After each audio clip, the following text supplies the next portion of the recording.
as you know, that September 11th was this beautiful day in New York. And I had gone to vote because it was election day prior to going in. And I was in my office when Sergeant Brian Burke came in and saying a member of the media had called us to let us know that a plane had gone into the World Trade Center and that he was heading over. And the commanding officer of our public information division at the time, Tom Fahey, he was an assistant chief, called and told me that he wanted a lieutenant to go over. So I went over with another sergeant, Jerry Falcon. And as we were going up to exit the ramp, there was a NYPD photographer walking up the ramp, and we told her in. And instead of, if you're familiar with Manhattan, police headquarters is almost directly across from the World Trade Center. But I figured a lot of emergency vehicles would be responding. So we went around the Horn underneath the Battery Park Tunnel to get there. And I remember when we got on the FDR Drive by the Brooklyn Bridge, there was just paper floating all over the place. And I was thinking, wow, that's a lot of paper. Because in my mind, I was thinking it was a Cessna, like a small Cessna. It was a pilot from New Jersey who had a heart attack while he was flying. And I half expected to see half a plane sticking out of somewhere in the building, not that it could be anything bigger than that. But I was aware of the magnitude of the event in the terms of how and was that was flying and landing on the FDR Drive. So we got to the World Trade Center at 8:54. That because back in the day, back almost 20 years ago, we had alpha pages, and I don't know if you would call them. They were like a step up from the beeper. You were allowed to send text messages. Said that it went off, and it told me that the highest level of mobilization had been called for the NYPD, and that everyone to respond to the corner of Church and Vesey Street. And so we went, we parked the car on the west side of Liberty Street. And since we couldn't cut through the complex, we made it our way around on the outskirts of the building. The North Tower had been the first one hit. And, you know, the streets were already closed. I have to say that the NYPD and all emergency responders really fell into action right away in terms of the barrier trucks were already out putting barriers. The traffic agents were already deployed to redirect traffic. And, you know, someone really smart in the transit system, and I don't know who it was, but had the foresight to stop the trains coming in either direction from the World Trade Center, which, you know, is a transportation hub in New York. So it was just after 9 o'clock that the second plane got hit. It hit. And it wasn't like, oh, the plane hit and I can't describe to you what that was like. It was like a massive fireball, like the ground shook. And the roar of the engine, you know, I grew up in Queens, not far from from Kennedy Airport. So, you know, I knew what the sound of a jet engine sounded like. And it was just a roar as it approached and went into the building. And honestly, the fireball, the shattering of glass, because don't forget, you know, the area had been sealed off because of the North Tower being hit. And now this was the South Tower. And that really did a great job securing the area. And it was then that I remember seeing people jumping. And that was just, at first it was unbelievable because you're like, wow, look at all that's coming down. And then it took a while to realize that it was a person jumping. And I personally, I can't imagine what that must have been like, because can you imagine being put in a position that was the better choice? But on the other hand, I can't imagine what it was like to have the fire behind you, that jumping was the better alternative. You know, those buildings were 110 stories high, you know, so, and someone afterwards related to me that a son had called his mother and said, Mom, I'm sorry, but I have to jump. I actually can't imagine what that had been like. And I remember thinking how helpless I was feeling along with other people, because we knew, looking from the ground, what had occurred. And we had helicopters in the air, but we knew they couldn't land with the smoke and the fire.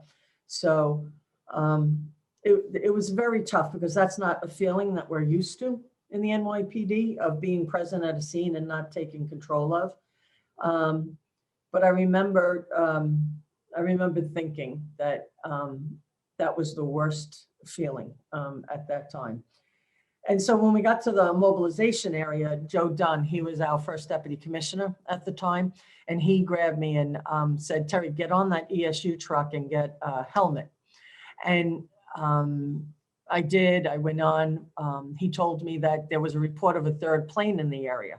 We didn't know at the time that there was, the third plane was actually the military giving us cover down there.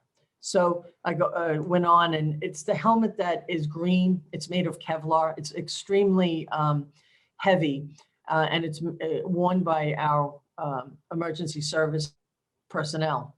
And the reason why I'm telling you that is because it became really important, because without that helmet, I am really certain that I would have died as a result of the building coming down.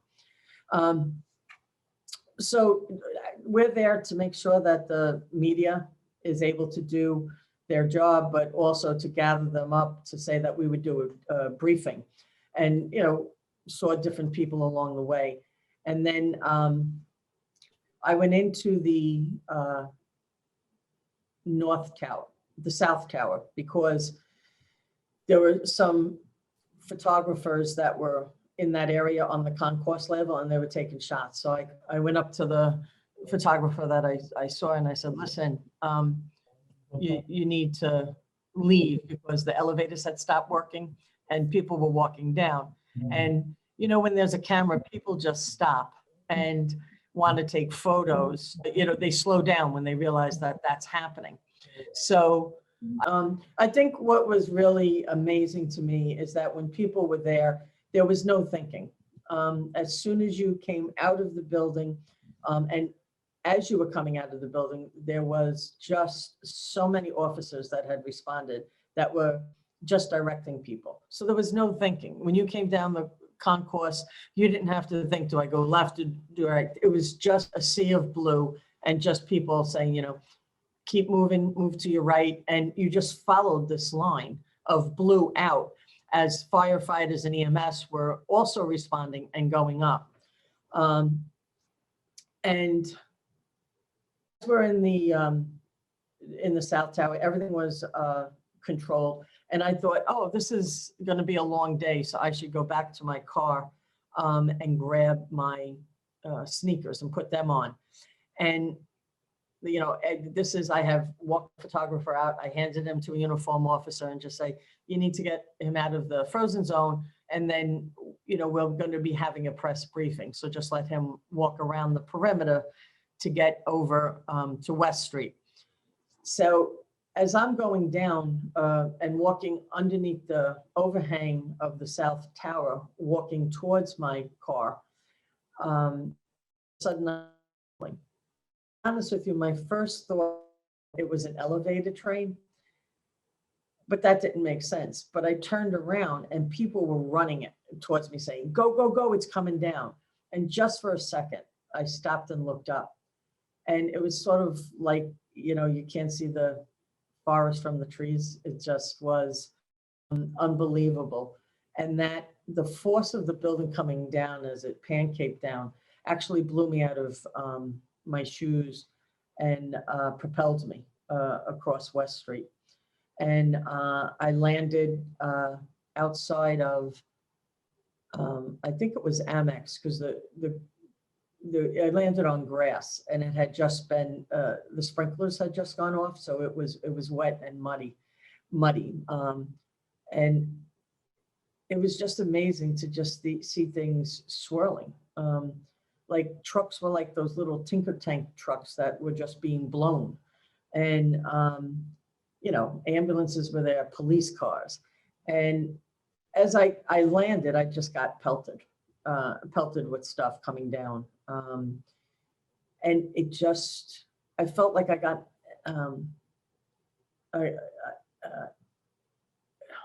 just surrounded by black smoke. And it was pitch black. And I remember thinking, and I think this is the best analogy I can make, is that it was like if you've ever gone on a cave tour and you go down to X amount of levels. And when you get down there, they ask everyone to shut off their flashlights, and it is totally pitch black. That's what like that morning was when that South Tower came down. But then I was thinking, I must have been knocked unconscious. But then I thought I wouldn't be thinking I was unconscious if I wouldn't be thinking if I was unconscious. And there were all sorts of cries. You know, I grew up with an expression people used to use saying they were screaming bloody murder. And I think they came to realize what that meant and get it. And there were all sorts of, but you know, I kept getting pelted and feet of things on me. And then as I was laying there, I thought like we were being bombed, to be honest with you, because of the noise. And I don't know how much time had passed, but at one point I got hit in the head. And I felt the helmet that I had on come off my head. And I could feel the blood running down my neck. And I had my right hand available, and I reached back, and something was embedded in my skull, is the best way to describe it. So as I'm laying there and this is occurring, but still not being able to see anything, and people, you could hear people screaming and yelling. As the smoke began to clear, I could hear someone, you know, calling for help not too far. But it was very restrictive because I was underneath a lot of debris. And I just felt around, and I didn't initially find anything, but there was a firefighter who had, his red light was going off. And he said, you know, are you doing okay? And I said, yeah, I'm okay. And he said, I just stay down, cover your mouth, you know, as best you can. And when this gets cleared, we'll hopefully be able to get out of here. And so I was reaching and I grabbed someone's fingers and I repeated the same instructions that the fire had said to me.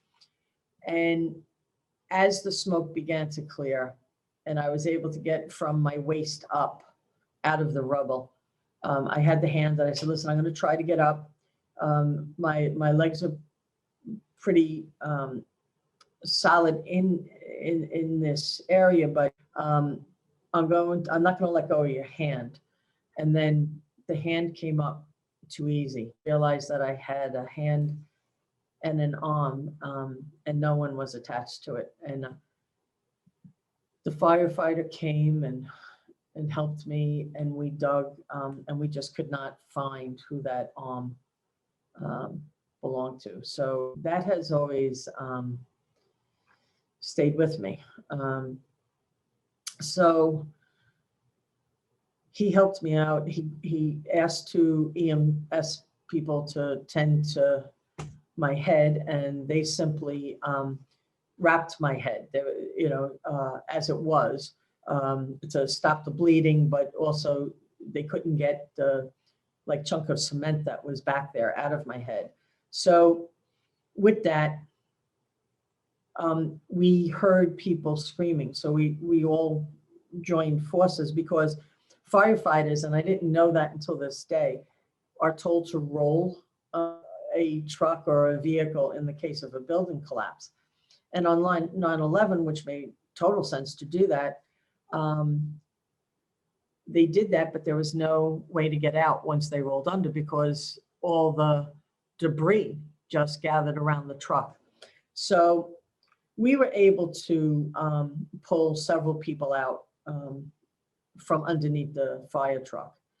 And we just stopped and would listen to voices, and then we would start, digging out. And I think we pulled 3 people out. But then all of a sudden, another whole group of people running towards us. And they were saying, the other tower's coming down, out of here. And I was thinking, like, my body was in shock, and where are we going? So I was somewhat familiar with the area down by Battery Park City.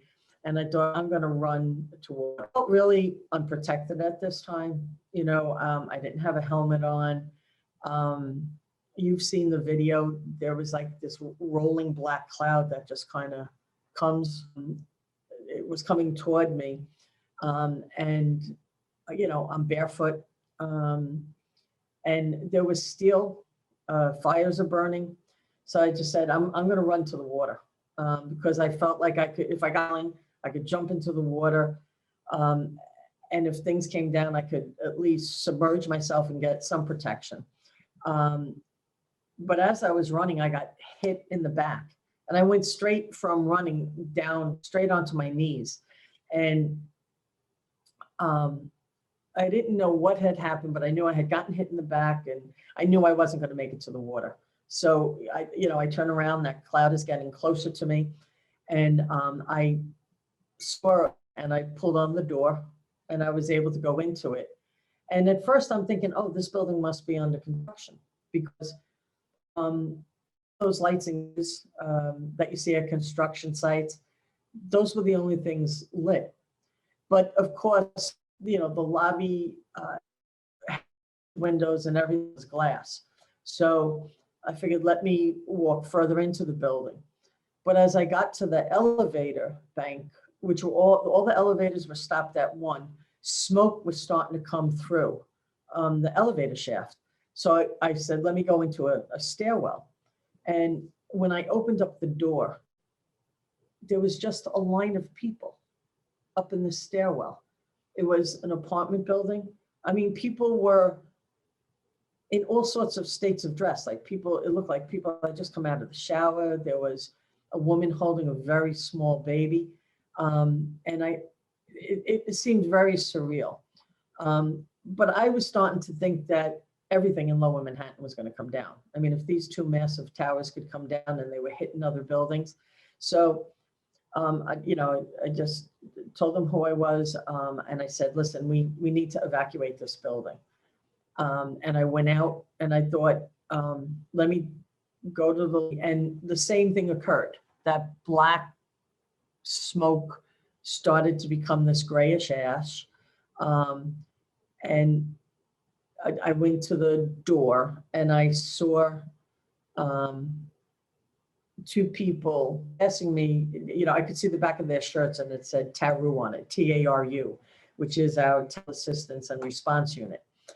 So I just opened the door, and I was like, TARU, I just screamed, and they turned around, and one of them, he was someone I knew, Pete Moog, and I explained to him that, all these people are in the lobby, and that we needed to get them out. And he said, via the police radio, he had heard that we were moving people out to Staten Island and New Jersey via boat.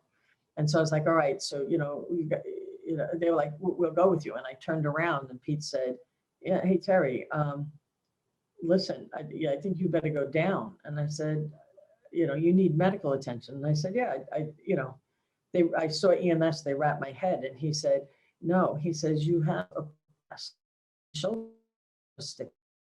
And I think Pete had some EMS training, because he was just like, just leave it in, because, that's the smarter thing to do. So I was just like, okay. So obviously I knew something was there, but I didn't know that it was glass. And we evacuated the building, and we started putting people as boats came into the harbor on the boats. And there was one pulling out, and I could see the NYPD harbor boat pulling in. And I waited for the police boat. And then by this time, the sun starts to come out. It was just so bizarre. It turned back into this really nice day, except it felt like you were in the midst of a war zone. So when the harbor unit pulled in, the captain over there said, listen, we got an injured member of the service here. And EMS came over and said, all right, if you're getting on the boat, we have to pull this glass out of your back, because if the boat rocks, it could go in and cause more damage. So they cut off my shirt and wrapped me, pulled out the glass and wrapped me really tightly and put me on the boat. And I didn't want to leave Manhattan. I was thinking, can I go to like a hospital downtown? And they were like, listen, we're getting everyone over to the Jersey side. And I went over to Ellis Island. And when we got there, it's the strange things you remember. They just put white tape on your wrist. And I kept mine for a long time. It just said my name, that I was a lieutenant in the NYPD, my social security number. And when we get over to Ellis Island, they lifted me out of the boat and put me on a wheelchair, to sit, because I couldn't lean back because of my head and because of my back.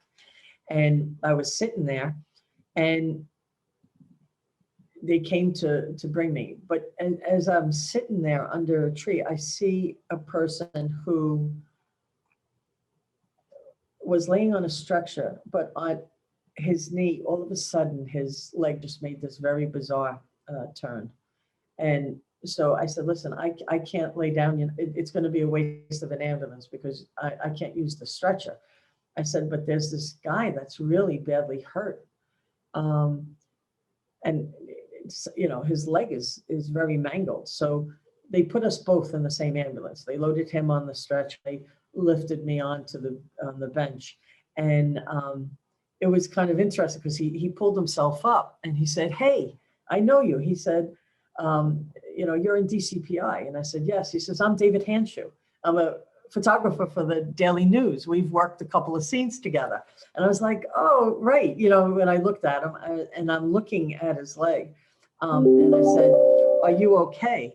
And he said, he was obviously in shock, but he was very concerned about his family, because he lived in New Jersey. His wife knew that he was at the World Trade Center, and he had no way of getting in touch with them. So I said, listen, a park ranger had come up to me while we were on Ellis Island, and he was able to get in touch with my family I just left the message, just let them know that I'm alive. And he came back with a message and said, just call. Their only request is, when you get a chance, please call. But I told them that you were okay, that I was at least, alive. So I said to David, when we get to New Jersey, I said, I'm assuming they're taking you right into surgery. And he wrote his phone number on this white band on my wrist. And when we got to the hospital, I was able to give it to the nurses to call, so that his family would be at least able to know that he was alive, and the hospital he was at, because he was lived on the Jersey side. So, when I arrived at the hospital, the hospital was fantastic. The emergency room staff, they immediately did a x-ray, put me on oxygen, checked out all my wounds.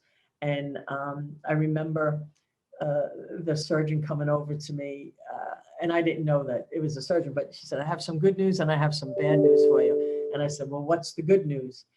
Because it's been a long day already. And she said, well, the good news is that you need to go right into surgery.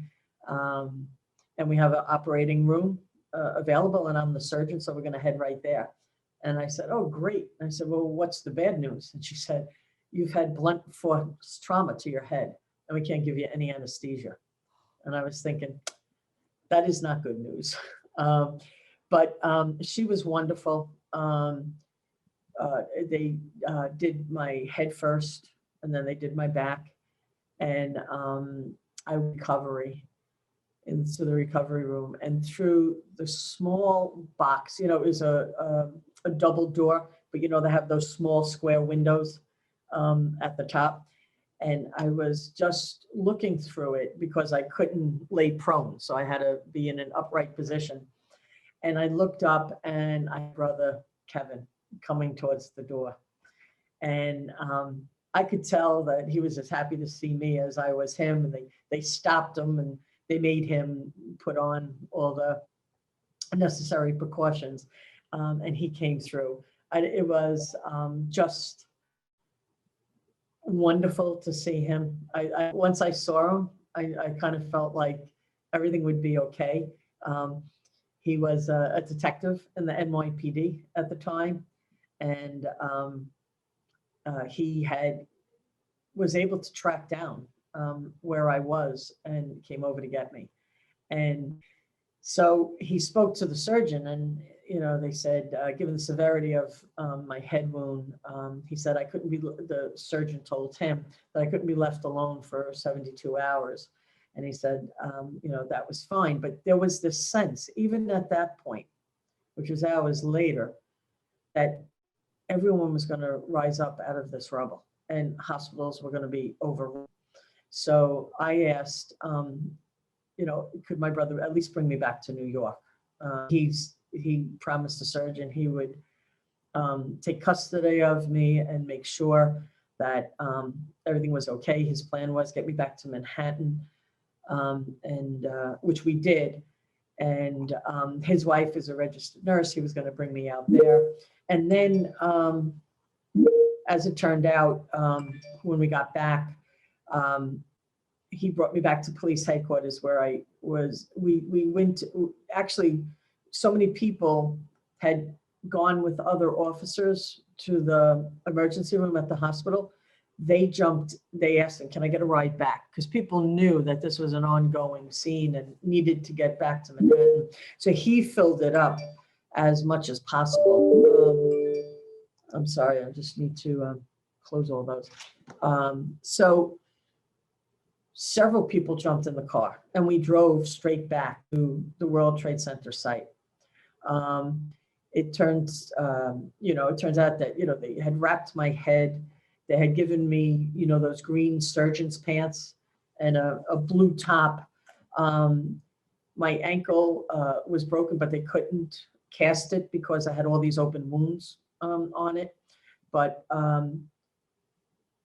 they agreed to release me to Kevin and gave prescriptions, and also said like I needed to go get an MRI of my head and CAT scan. And but we drove first back to the World Trade Center, and it was so devastating to see, like things were just on fire, and just the mass destruction that occurred. It was so massive. That's the only way I could describe it.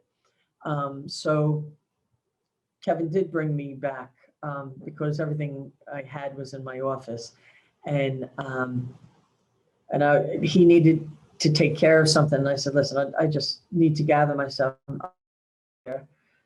And well, he was, as the day progressed, I, along with two other people, went out to North Shore Hospital.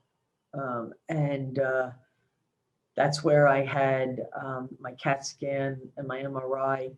And then my brother, instead of him, I have a sister who lived close to the hospital, who was a stay-at-home mom, lived right there, and I wound up going to Bethpage. But it is certainly one of those days that will always stay with me. We're coming up on the 20th anniversary, and I want to say that's true. And every September 11th, I called Joe Dunn, who was the person who told me to put on the helmet. Because he was the first deputy commissioner, and I know that he took our loss of 23 officers to heart. And I always want him to be reminded on that day that it was because of his leadership that I'm alive and well today. It's hard to think back, people who made a left instead of a right died, the people who made a right or a left lived. So, when I look back at that day, it's tough to recall all the things that, I saw, and the smell of death, and the sound of people crying for help. All those senses stay with me, but I have to say, what also stays with me was the remarkable professionalism of all the first responders. We're trained to do exactly what we did that day. And as horrific as the loss of life was that day at the World Trade Center, they estimate that for every person who died, we were able to get 10 people out of those buildings. And I think when we recall that it was the worst terrorist attack ever to occur on American soil, I think that we also need to remember that it was also the greatest rescue effort ever. Chief Tobin, you had 2 serious injuries. You had a piece of glass sticking out of your back. You had the neck injury.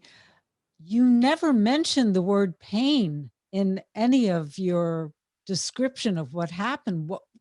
Did you feel pain? What was your body feeling?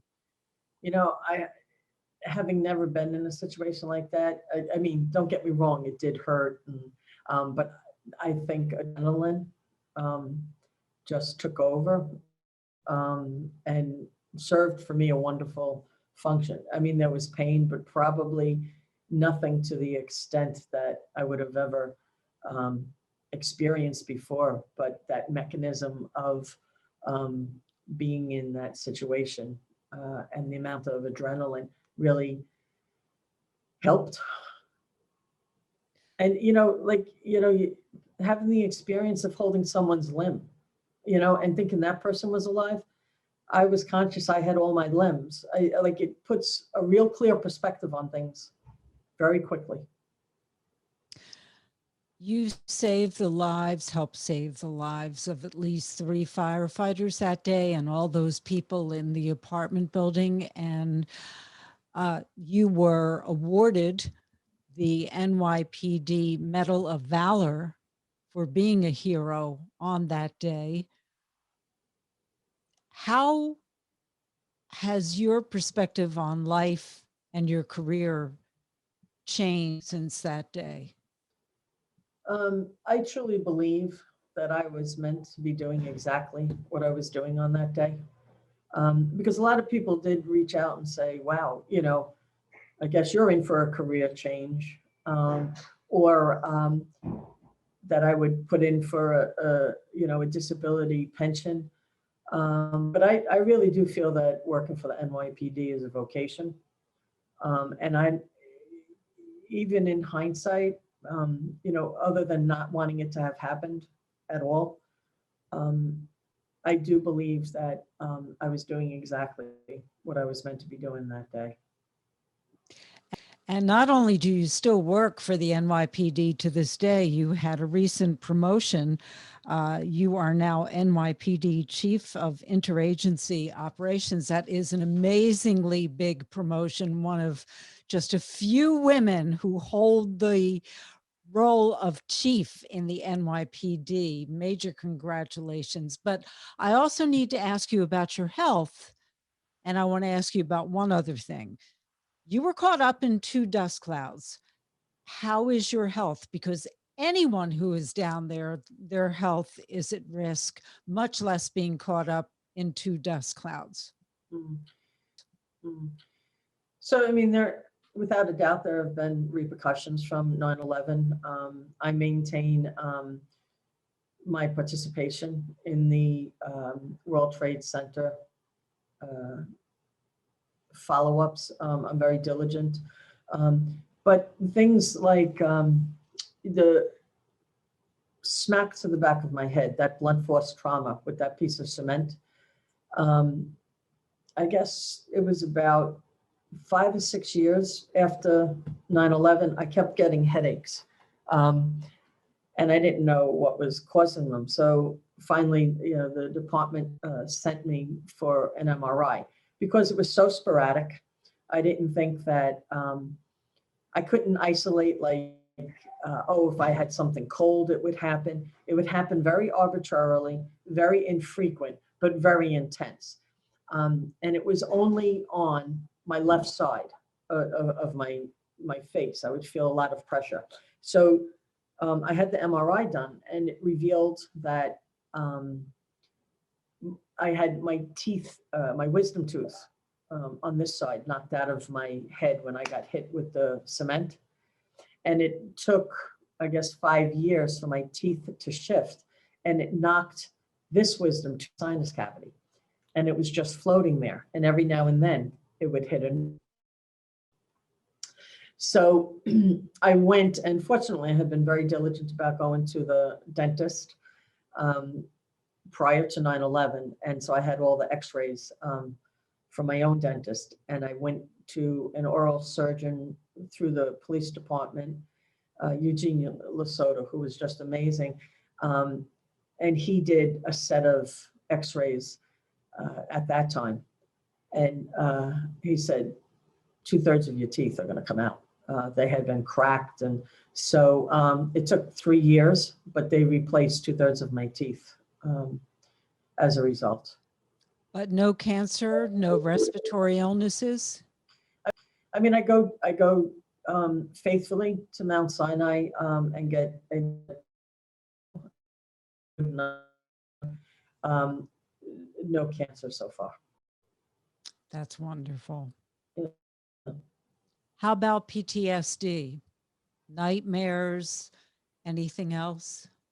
I don't have nightmares about 9/11, but I think it's something that I'm always conscious of. And the amount of grief. I make it a point to go down to the World Trade Center on September 11th. And I go to Latimer because my cousin, who was 33 years old, was a New York City firefighter. And he perished on 9/11 in the towers. And so it's really important always to acknowledge all the people who lost their lives. And even today, and I'm sure on the 20th anniversary, it's going to be a day of where you just feel that collective consciousness of grief and how much people have suffered as a result. Is there anything else you want to add? No, I thank you for doing this. I think it's important that we remember. And, I teach on the college level, and it's amazing because some of my students now weren't even born. So it's really part of history, where it's so much a part of so many people's lives in the NYPD who responded that day. Thank you, Chief Tobin.